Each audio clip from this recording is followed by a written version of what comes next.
नमस्कार भावी उद्योजकांनो. हा, बरोबर ऐकलं तुम्ही. भावी उद्योजक. भावी उद्योजक म्हणजे जे थोड्या थोड्या स्टेपवर मोठा व्यवसाय करण्याचा निर्णय घेतात. मग ते हळूहळू मोठे होतात. कारण कोणी असं एकदम मोठं होत नाही. जो व्यक्ती व्यवसाय करतो, जो माणूस व्यवसाय करतो, तो प्रत्येक जण छोटी सुरुवात करतो पहिल्यांदा. मग ती केलेली छोटी सुरुवात हळूहळू मोठ्या मोठ्या प्रमाणावर दिसून येते. कारण जे पण कोणी सक्सेस होतं त्याला त्याच्या मागचे भरपूर कारण असतात, पण तो सक्सेस झाल्यानंतर तो आपल्याला दिसतो की हा याच्याजवळ किती धनसंपत्ती आहे, याचा किती व्यवसाय आहे. पण त्याच्या पाठीमागचे ज्यांनी जे काही संघर्ष केलाय ते आपल्याला काही माहीत नसतं. व्यवसाय, बिझनेस. कारण बिझनेस असं याच्यामध्ये आपण ही नोकरी, आता बिझनेस आणि जॉब. बिझनेस आणि जॉब. जर बिझनेस केला आणि जॉब केला तर फक्त आपण आपलं कुटुंब साठी कमवू शकतो. फक्त कुटुंब येऊ शकतं. आणि बिझनेस केला तर आपण अनेक कुटुंबे जगवू शकतो. बरोबर आहे की नाही? कारण नुसतं जॉबवर फक्त आपण एक जण जॉब करणार, मग थोडे आपल्याला पैसे येणार, मग आपली फॅमिली राहणार, मग त्यासाठी तेवढं म्हणजे जॉब फक्त एका कुटुंबासाठी मर्यादित राहणार. पण बिझनेस जर आपण केला तर आपले वेगवेगळे बिझनेस व्यवसाय चालू होणार, वेगवेगळ्या पद्धतीचे व्यवसाय चालू होणार आणि त्यामध्ये अनेक व्यक्ती आपण रोजगार उपलब्ध करणार. ते रोजगार उपलब्ध झाल्यानंतर अनेक जण तिथे काम करणार. मी इथे जर आपण आपण फक्त एक कुटुंब मर्यादित करू, तिथं 5, 10, 15, 20 अशी अनेक कुटुंबे बिझनेसमुळे चालू शकतात. हा फरक आहे जॉब आणि बिझनेस मधला. तर बिझनेस करायचा काय, कसा करायचा, कोणता पण बिझनेस करण्यासाठी त्यासाठी कायदे असतात. छोट मोठे बिझनेस करण्यासाठी उदाहरणार्थ एखादं कापड दुकान. आता कापड दुकान उभारण्यासाठी आपल्याला 4 ते 5 लाखाचं भांडवल लागतं, कमीत कमी 4 ते 5 लाख. हे कापड दुकान उभारण्यासाठी आपल्याला आधी काही दिवस अनुभवासाठी दुसऱ्या कापड दुकानात काम करावं लागतं, का तर आपल्याला अनुभव यावा म्हणून. म्हणजे काम केल्याने आपल्याला हे समजतं की ग्राहकाशी कसे बोलावे, ग्राहकाशी बोलणे, त्यांच्याशी संवाद साधणे.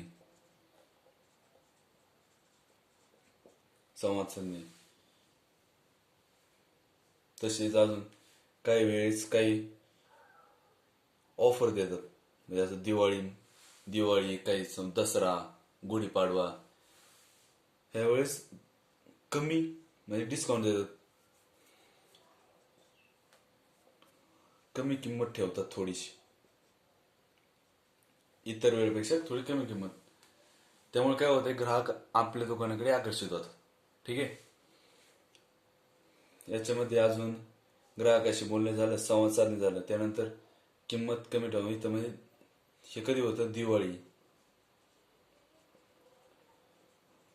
दसरा, पाडवा इत्यादी आणि अजून इतर काही वेळेस ठेवतात. मग काही दुकानदार काय करतात, यामध्येच अधूनमधून जास्त डिस्काउंट, तिथे जर इतर वेळेस इथं 20% असेल तर असे इथं ह्या प्रोसेसमध्ये 30% असेल तर काही वेळेस काही मर्यादित कालावधीसाठी म्हणजे 5 दिवस, 6 दिवस किंवा 7 दिवसासाठी ते 40% करतात. यामुळे याचा परिणाम असा होतो की ग्राहक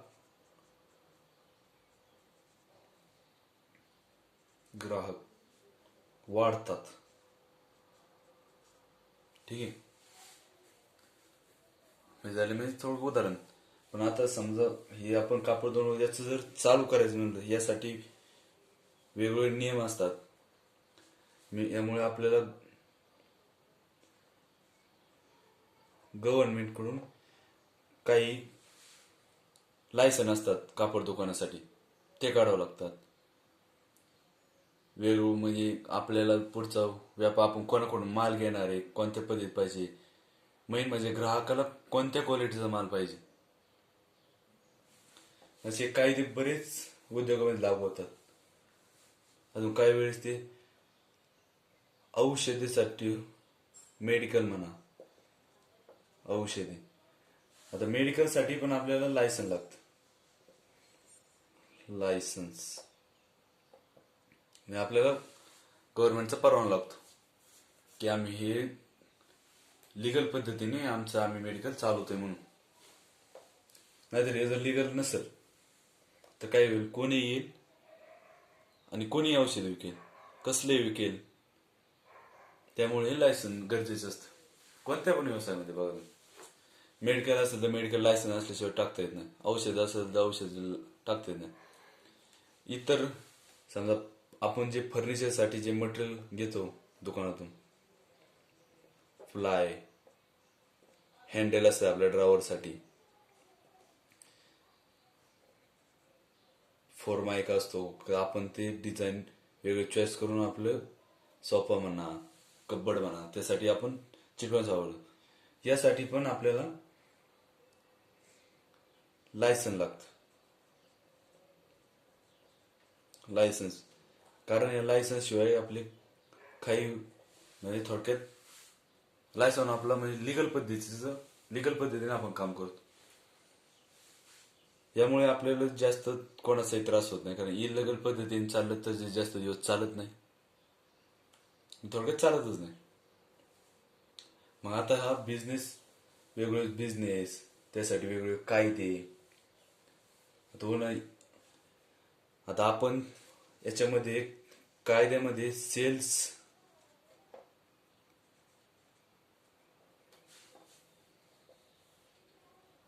सेल ऑफ गुड्स ऍक्ट म्हणून आहे.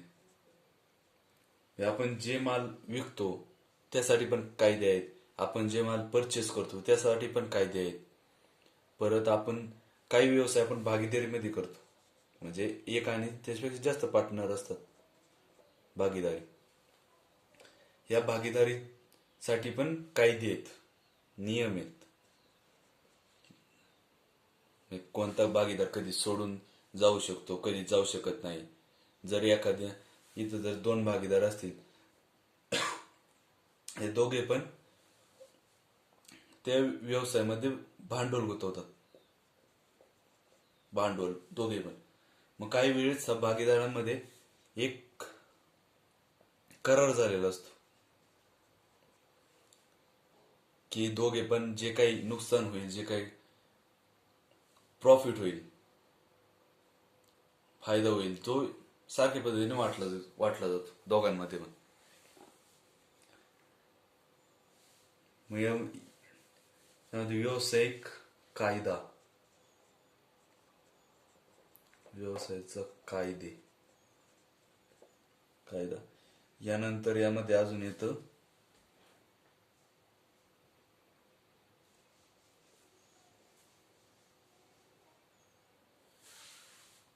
बिझनेस इकॉनॉमिक, व्यावसायिक अर्थशास्त्र.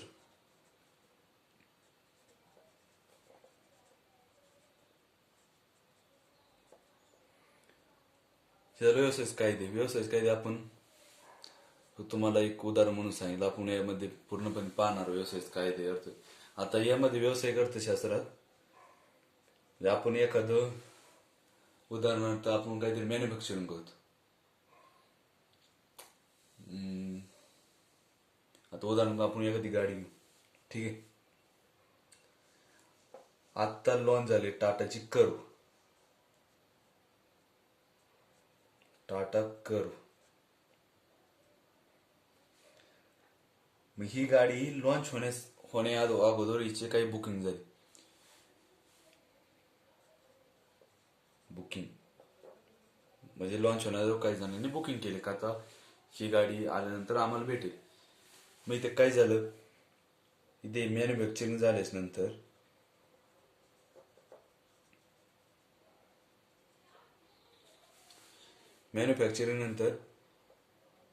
त्या गाडीला डिमांड किती आली,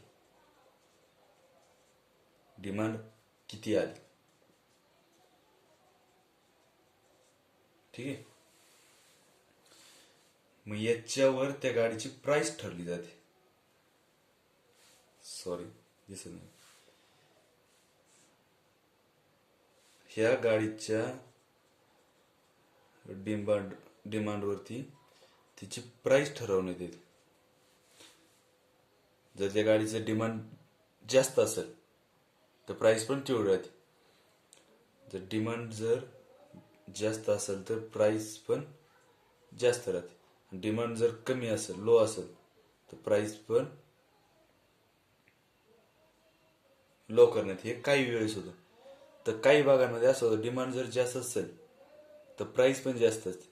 डिमांड जर कमी असेल आणि ती जास्त सप्लाय पण नसेल तर प्राइस पण हाय राहते. हे आपण पूर्ण योग्य रीतीने आपण पुढे पाहणार आहोत.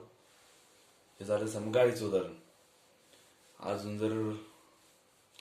एक उदाहरण घेऊ. याच्यामध्ये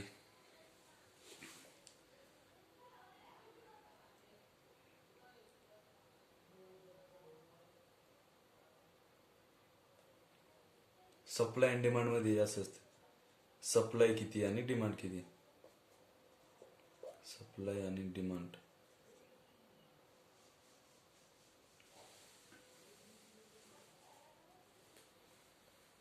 एखादी वस्तू घ्या, एखादी वस्तू समज ए वस्तू आहे.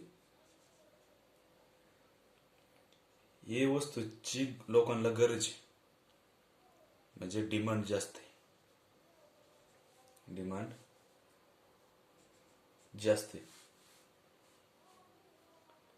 पण सप्लाय कमी. अशा वेळेस प्राइस हाय राहते. ठीक आहे.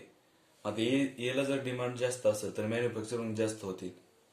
आणि जर डिमांड कमी असेल तर मॅन्युफॅक्चरिंग पण कमी होते. यामध्ये मॅन्युफॅक्चरिंग बिझनेस बरेच आहेत.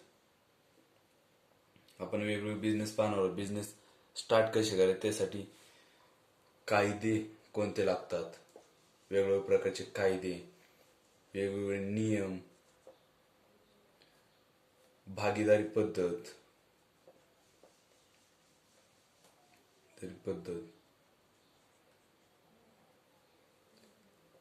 आणि कंपनी कशी उभारली जाते. यामध्ये प्रायव्हेट लिमिटेड आणि फक्त लिमिटेड अशा दोन पद्धतीचे कंपनी असतात. तर या प्रायव्हेट लिमिटेड मध्ये कमीत कमी 2 व्यक्ती पाहिजे आणि लिमिटेड मध्ये कमीत कमी माझ्या लक्षात जाणार 2 कसं असं काही आहे. आपण पाहू पुढे एकदम डिटेलमध्ये. त्यामध्ये अनलिमिटेड व्यक्ती भागीदारी करू. उदाहरण आपण जे शेअर मार्केटमध्ये जे लिस्टेड कंपनी असतात ते लिमिटेड असतात. त्याच्यात आपण पण भागीदारी घेऊ शकतो. थोडक्यात आपण ते शेअर्स घेतो. शेअर्स म्हणजेच आपण भागीदारी घेतली त्या कंपनीमध्ये, आपण त्याच्यामध्ये भागीदार झालो. अशा पद्धतीने असतं. मग ह्या प्रायव्हेट लिमिटेडसाठी आपल्याला कोणते लायसन लागतात ते आपण पुढे योग्य रीतीने पाहणार आहोत. मग एकदम डिटेलमध्ये पाहायचं आहे आपल्याला. कंपनी कशी केली, कंपनी कशी तयार केली जाते. आपण एखादा छोटा व्यवसाय चालू केला तर मोठ्या लेवलपर्यंत कसा नेऊ शकतो, एकदम छोट्या छोट्या पद्धतीने आपण पाहणार आहोत. मग त्यामुळे आपण चॅनलमध्ये मराठी पाऊल म्हणजे आपल्याला छोटे छोटे पाऊल उचलायचे आणि तेच असे हळूहळू हळूहळू वरती येऊन जायचे. एक एक पाऊल स्टेप न्यू जायचं आपल्याला. आपण उद्याच्या याच्यात पाहू की बिझनेसचे नियम काय.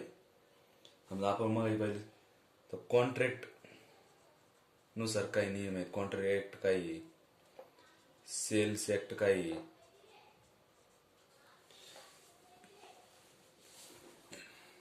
त्याच्यानंतर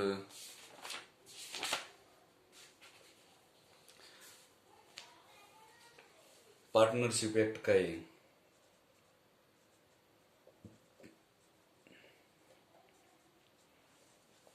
पार्टनरशिप ऍक्ट, त्यानंतर कंपनीज ऍक्ट काय आहेत,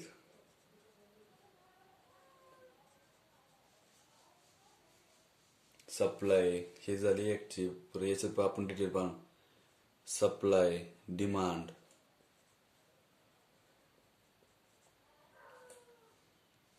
कॉस्ट प्राइस,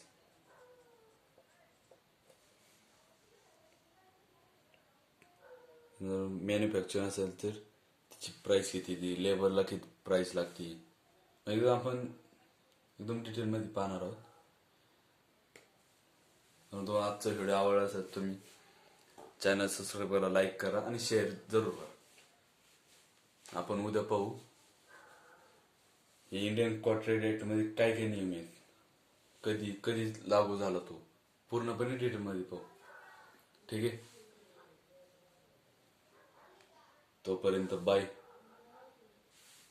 युवा उद्योजक, भावी उद्योजक.